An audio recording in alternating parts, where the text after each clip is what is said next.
আন্তর্জাতিক মঞ্চে ফের ধাক্কা। গ্লোবাল পাসপোর্ট ইন্ডেক্স এক ধাপ নেমে 125 নম্বরে ভারত। ভিসা নির্ভর ভ্রমণ, কূটনৈতিক প্রভাব আর জীবনযাত্রার মান। কেন পিছিয়ে পড়ল ভারতীয় পাসপোর্ট? কি বলছে রিপোর্ট? চলুন জানাই বিস্তারিত।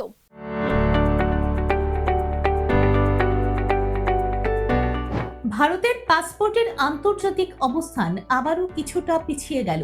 2026 সালের গ্লোবাল পাসপোর্ট ইন্ডেক্স বা জিপিআই অনুযায়ী বিশ্বের 197টি দেশের মধ্যে ভারতের স্থান এখন 125তম।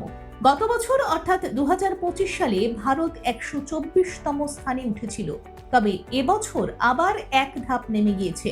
এই সূচকটি প্রকাশ করেছে গ্লোবাল সিটিজেন সলিউশনস। তাদের রিপোর্ট অনুযায়ী ভারতের পাসপোর্ট এখন নামিবিয়া, ফিলিপাইন্স, মরক্কো এবং উজবেকিস্তানের থেকেও পিছিয়ে রয়েছে। যদিও প্রতিবেশী দেশ পাকিস্তান রয়েছে অনেক নিচে, 188তম স্থানে। গ্লোবাল পাসপোর্ট ইন্ডেক্স মূলত তিনটি বিষয়ের উপর ভিত্তি করে তৈরি হয়: আন্তর্জাতিক ভ্রমণের সুযোগ বা গ্লোবাল মোবিলিটি, বিনিয়োগের সম্ভাবনা এবং জীবনযাত্রার মান। এই তিনটি সূচকের সম্মিলিত ফলাফলের ভিত্তিতেই নির্ধারিত হয় একটি দেশের পাসপোর্টের শক্তি। রিপোর্টে বলা হয়েছে, ভারতীয় পাসপোর্টধারীদের এখনো প্রায় 88টি দেশে যেতে ভিসা প্রয়োজন হয়। এই তালিকায় রয়েছে মার্কিন যুক্তরাষ্ট্র, ব্রিটেন, জার্মানি, ফ্রান্স, চীন এবং সংযুক্ত আরব আমিরশাহির মতো গুরুত্বপূর্ণ দেশগুলি। ফলে আন্তর্জাতিক ভ্রমণের ক্ষেত্রে ভারতীয়দের এখনো বেশ কিছু সীমাবদ্ধতার মুখে পড়তে হয়। এই পরিস্থিতি নিয়ে ইতিমধ্যেই আলোচনা শুরু হয়েছে বিভিন্ন মহলে।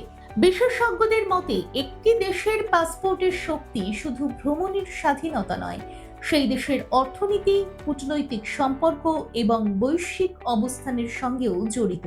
এদিকে বিদেশ মন্ত্রক সম্প্রতি স্পষ্ট করেছে যে পাসপোর্ট মূলত একটি ভ্রমণ নথি, এটি নাগরিকত্বের প্রমাণ নয়। সব মিলিয়ে ভারতের পাসপোর্টের এই নতুন র্যাঙ্কিং আবারও মনে করিয়ে দিল, বৈশ্বিক মঞ্চে অবস্থান আরও শক্তিশালী করতে কূটনৈতিক ও অর্থনৈতিক উন্নয়ন কতটা গুরুত্বপূর্ণ।